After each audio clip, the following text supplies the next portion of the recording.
Hello everyone, welcome to foundation classes by Amit. अगर आप Chandigarh PRT exam की प्रिपरेशन कर रहे हैं तो ये क्लासेस आपके लिए मोस्ट इम्पोर्टेंट हैं। इसलिए अगर आपने चैनल को सब्सक्राइब नहीं किया है तो चैनल को सब्सक्राइब कर लें।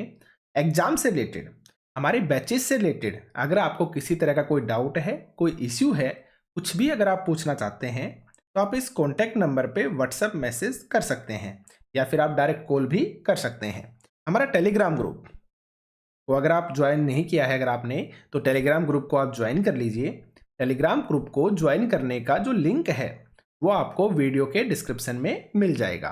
हमारी application foundation classes by Amit को अगर आपने डाउनलोड नहीं किया है तो आप एप्लीकेशन को डाउनलोड कर लीजिए। एप्लीकेशन को डाउनलोड करने का जो लिंक है वो भी आपको इसी वीडियो के डिस्क्रिप्शन में मिल जाएगा। तो चलिए स्टार्ट करते हैं आज के सेशन को। देखिए, ये जो क्वेश्चन है ना, ये आपका चंडीगढ़ पीआरटी के अंदर आया हुआ क्वेश्चन है। तो आज के लेक्चर के अंदर हम जो मोस्ट इंपोर्टेंट क्वेश्चंस है ना उनको डिस्कस करने वाले हैं। जैसे आपका ये क्वेश्चन हो गया, ये आपका चंडीगढ़ पीआरटी में आया हुआ क्वेश्चन है। तो इसी तरीके से जो इंपॉर्टेंट क्वेश्चंस हैं हम उनको डिस्कस करेंगे। तो चलिए स्टार्ट करते हैं। संयमता आंदोलन का संबंध किससे है? देखिए, संयमता आंदोलन, इसका संबंध पूछा है कि किससे है। ऑप्शंस को देखिए आप, निम्न वर्ग से, उच्च वर्ग से, मध्यम वर्ग से या फिर इनमें से कोई नहीं। तो देखिए, सबसे पहले मैं आपको दिखाऊंगा एक्सप्लेनेशन। और ये जो भी एक्सप्लेनेशन मैं आपको दिखा रहा हूं ना, तो जो हमारा कोर्स है ना उसके अंदर मैंने इन सभी थ्योरी क्लासेस को अच्छे से इंक्लूड कर रखा है। वहीं से मैं इन चीज़ों को उठाता हूँ, ठीक है। जो आपको ये मैं प्रूफ दिखा रहा हूँ या फिर मैं आपको ये जो एक्सप्लेनेशन डिस्कस करता हूँ, ये हमारी थ्योरी क्लासेस के अंदर मैं डिस्कस कर चुका हूँ बहुत ही अच्छे से, ठीक है। तो देखिए, संयमता आंदोलन मुख्य रूप से मध्यम वर्ग के नेतृत्व में चलाया गया था। समाज सुधार आंदोलन था जो कहाँ पे, आपका इंग्लैंड और अमेरिका में चला था। और कब चला था? 19वीं सदी में शुरू हुआ था। तो देखिए, सिर्फ और सिर्फ एक से हमारे 4 क्वेश्चन बन गए। इसलिए मैं बोलता हूँ 360 डिग्री तरीके से पढ़िए। क्वेश्चन आपसे कुछ भी पूछा जा सकता है। तो किसके नेतृत्व में चला? मध्यम वर्ग के नेतृत्व में चला। कैसा आंदोलन था? समाज सुधार का आंदोलन था। कहाँ पे चला था? इंग्लैंड और अमेरिका के अंदर चला था। कब चला था? 19वीं सदी के अंदर चला था, ठीक है। और इस आंदोलन में शराब को परिवार व समाज की तबाही के लिए जिम्मेदार ठहराया गया था। यानी किसके लिए चला था? शराब को बंद करने के लिए। क्योंकि जो शराब है वो शराब को परिवार और समाज की तबाही के लिए जिम्मेवार ठहराया था। किसने? आपके संयमता आंदोलन ने। तो अब आपको आंसर मिल गया होगा। अब लौटते हैं क्वेश्चन पे कि संयमता आंदोलन का संबंध किससे है। तो किससे है? आपके मध्यम वर्ग से। मध्यम वर्ग यानी कि आपके मिडिल क्लास से,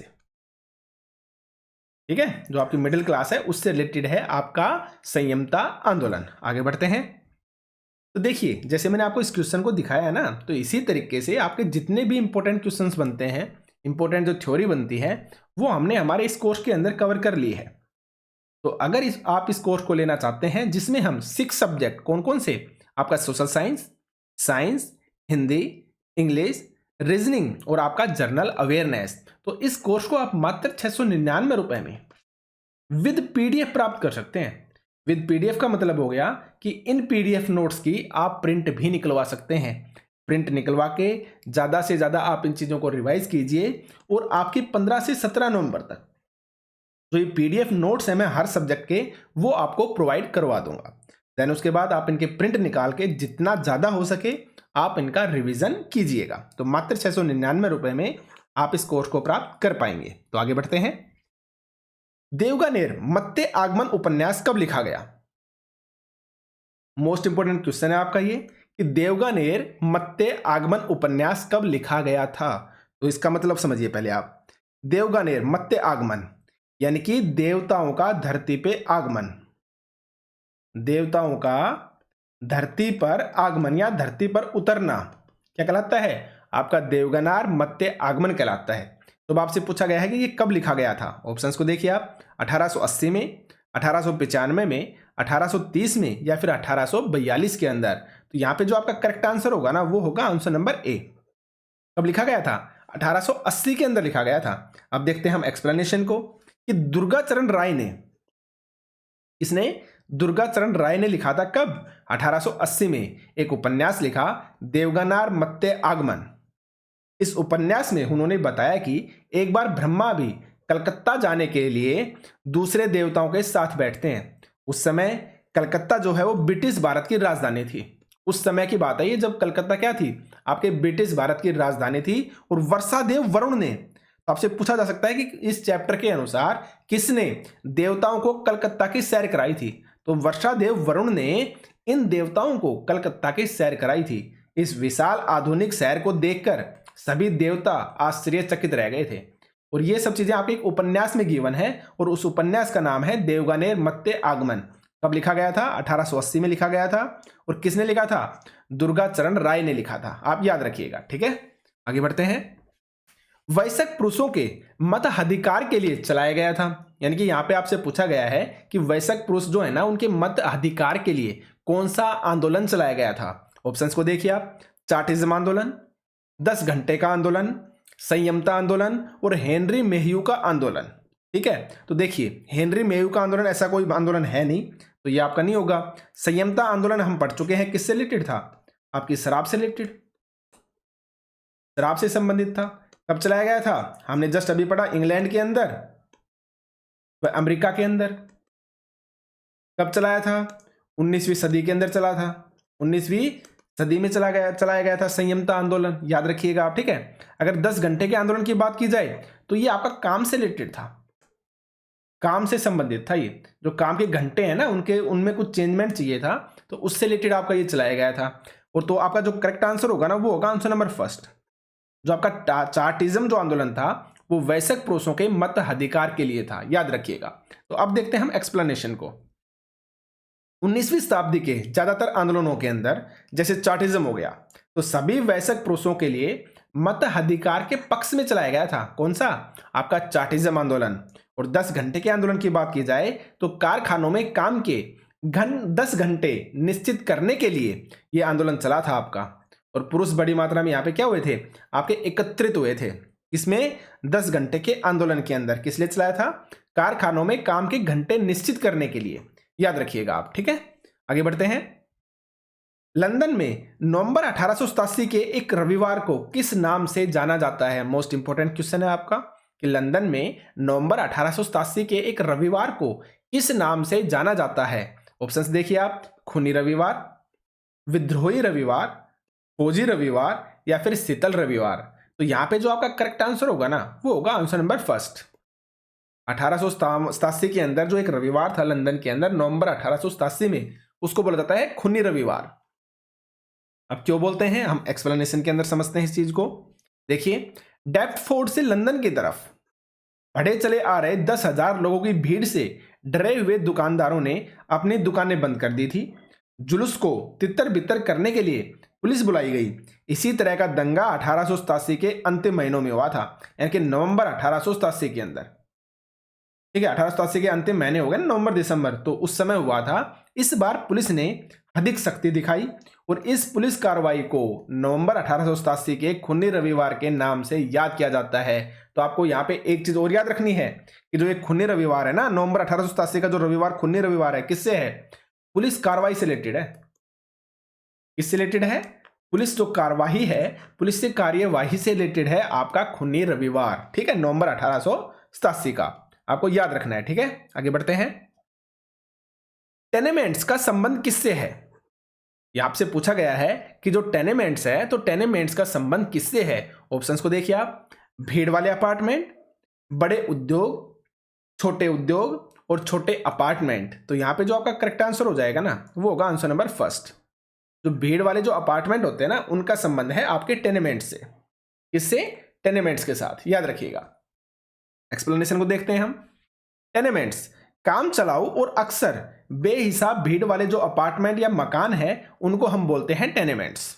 ऐसे मकान बड़े शहरों के गरीब इलाकों में ज्यादा पाए जाते थे। कहां पे? बड़े शहरों के गरीब इलाकों में पाए जाते थे आपके टेनेमेंट्स, काम चलाऊ और अक्सर बेहिसाब भीड़ वाले अपार्टमेंट या मकान। ठीक है, तो आप समझ गए होंगे करेक्ट आंसर क्या आएगा आपका? आंसर नंबर फर्स्ट आएगा। भीड़ वाले जो अपार्टमेंट है उनको बोला जाता है आपका टेनेमेंट्स। आगे बढ़ते हैं।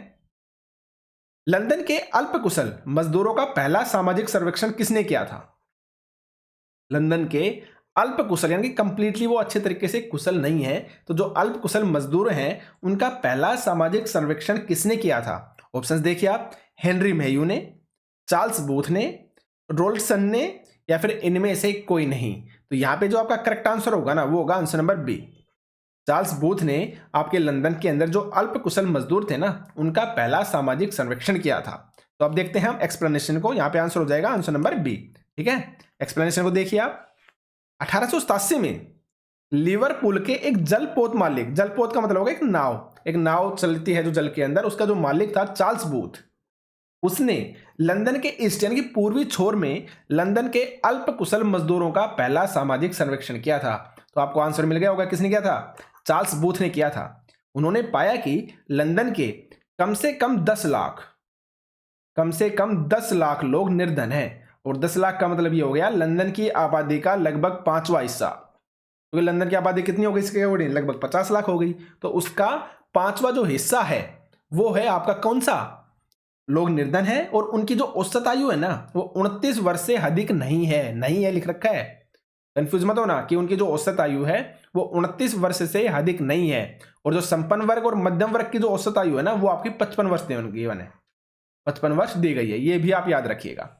आगे बढ़ते हैं, तो करेक्ट आंसर आपको पता चलेगा होगा, इसका जो करेक्ट आंसर आएगा चार्ल्स बूथ ने, आंसर नंबर सेकंड बी। ठीक है, आगे चलते हैं। गार्डन सिटी जिसे बोला जाता है बगीचों का शहर, गार्डन सिटी या बगीचों का शहर की अवधारणा किसने पेश की थी? देखिए आप ऑप्शंस को, एबेनेजर ने हावर्ड ने, हेनरी मेहयू ने, चार्ल्स बूथ ने, या फिर रोल्डसन ने। ठीक है, दोबारा ऑप्शंस देखिए आप, एबेनेजर हावर्ड ने, हेनरी मेहयू ने, चार्ल्स बूथ ने, या फिर रोल्डसन ने। तो यहां पे जो आपका करेक्ट आंसर होगा ना वो होगा आंसर नंबर फर्स्ट। एबेनेजर जो हावर्ड है उन्होंने गार्डन सिटी या बगीचों के शहर की जो अवधारणा है ना ये दी थी, यानी कि इन्होंने इसका प्लान किया था, याद रखिएगा आप। ठीक है, एक्सप्लेनेशन को देखते हैं हम। लंदन के आसपास हरित पट्टी आदि विकसित करके देहात तथा शहर के फासले को कम करने के लिए प्रयत्न किए गए थे। वास्तुकार और योजनाकार एबेनेजर हावर्ड ने गार्डन सिटी या बगीचों के शहर की अवधारणा पेश की थी। मोस्ट इंपोर्टेंट हो गया, मैंने आपको दिखा दिया है, और ये सारे की सारी चीजें हमने हमारी थ्योरी क्लास के अंदर डिस्कस कर रखी हैं। ठीक है, उन्होंने एक ऐसे शहर की कल्पना की जो पेड़ पौधों से हरा भरा हो तथा जहां आवासीय परिसर और काम करने की जगह भी क्या हो? आपकी मौजूद हो। क्या हो? पेड़ पौधों से हरा भरा होना चाहिए तथा जहां आवासीय परिसर और काम करने की जगह भी क्या हो? आपकी मौजूद होनी चाहिए। इसको बोला गया है आपकी हावर्ड सिटी या फिर गार्डन सिटी या बगीचों का शहर, याद रखिएगा। आगे बढ़ते हैं। दुनिया की सबसे पहली भूमिगत रेल कहां पर चली गई थी, यानी भूमि के अंदर जो रेल चलाई थी तो वो कहां पे आपकी चलाई गई थी? दुनिया की पहली या विश्व की पहली बोल सकते हैं आप। दुनिया के पहले का मतलब विश्व की हो गई ना, विश्व की पहली जो रेल है, भूमिगत रेल है, वो कहां पे चलाई गई थी? तो लंदन के अंदर, अमेरिका के अंदर, मुंबई के अंदर, या फिर रूस के अंदर। तो यहाँ पे जो आपका करेक्ट आंसर हो जाएगा ना वो होगा आंसर नंबर फर्स्ट। कहां पे चली थी? आपकी लंदन के अंदर चली थी दुनिया की सबसे पहली भूमिगत रेल, याद रखिएगा। आगे बढ़ते हैं, एक्सप्लेनेशन को देखिए आप कि विश्व की सर्वप्रथम, मैंने बोला ना विश्व बोल सकते हैं, फिर आप दुनिया भी बोल सकते हैं। दुनिया का मतलब भी तो विश्व आ गया ना, दुनिया में सब कुछ इंक्लूड, और विश्व में भी क्या है? आपका सब कुछ इंक्लूड है। तो विश्व की सर्वप्रथम भूमिगत रेल के पहले खंड का उद्घाटन 10 जनवरी 1863 को किया गया। तो क्या गया? 10 जनवरी 1863 को। और यह लाइन कहां से कहां तक चली थी? आपकी लंदन के अंदर पेडिंगटन तथा फेरिंगटन स्ट्रीट के बीच में स्थित थी यह लाइन। कहां पे? लंदन की पेडिंगटन तथा फेरिंगटन स्ट्रीट के बीच में थी आपकी ये लाइन। कौन सी लाइन? आपकी भूमिगत रेलवे का पहला खंड का उद्घाटन 10 जनवरी 1863 को। लंदन की 2 स्ट्रीट हैं, 2 गलियां हैं, पेडिंगटन तथा फेरिंगटन स्ट्रीट के बीच में, याद रखिएगा आप। आगे बढ़ते हैं। आनंद बागों का विकास लंदन में कब किया गया? देखिए आनंद बाग, तो आनंद बाग का मतलब क्या होता है कि वहां पे लोग है ना मिलते हैं, बैठते हैं, एक दूसरे से बातें करते हैं, मनोरंजन करते हैं, खेलते हैं, कूदते हैं, यानी कि आपका एक तरह से मनोरंजन का साधन, उसको बोला गया है आनंद बाग। तो आनंद बागों का विकास लंदन में कब किया गया था ये आपसे पूछा गया है। ऑप्शंस को देखिए आप, 19वीं सदी में, 21वीं सदी में, 18वीं सदी में, या फिर 17वीं सदी में। तो इसका जो करेक्ट आंसर आएगा ना वो आएगा आंसर नंबर फर्स्ट। कब किया गया था? आपकी 19वीं सदी के अंदर किया गया था। अब देखते हैं हम ऑप्शंस को, देखिए एक्सप्लेनेशन को देखिए आप, ये है आपका आनंद बाग। इस तरह से आप याद देख सकते हैं, यहाँ पे लोग बैठे हुए हैं, बातें कर रहे हैं, वो खेल रहे हैं, यहाँ पे देखिए आप, ठीक है ना। तो इसको आनंद बाग बोला गया है। तो यहाँ पे आप देख सकते हैं लंदन का एक प्रसिद्ध रिजोर्ट, टी टर्नर की पेंटिंग, और कब? 1923 के अंदर बनाई गई थी। कब बनाई गई थी? 1923 में। तो आनंद बागों का विकास 19वीं सदी में शुरू हुआ था। कब शुरू हुआ था? 19वीं सदी में। और उनमें संपन्न तबके के लोगों के लिए खेलकूद, मनोरंजन व खाने पीने के इंतजाम होते थे। क्या क्या?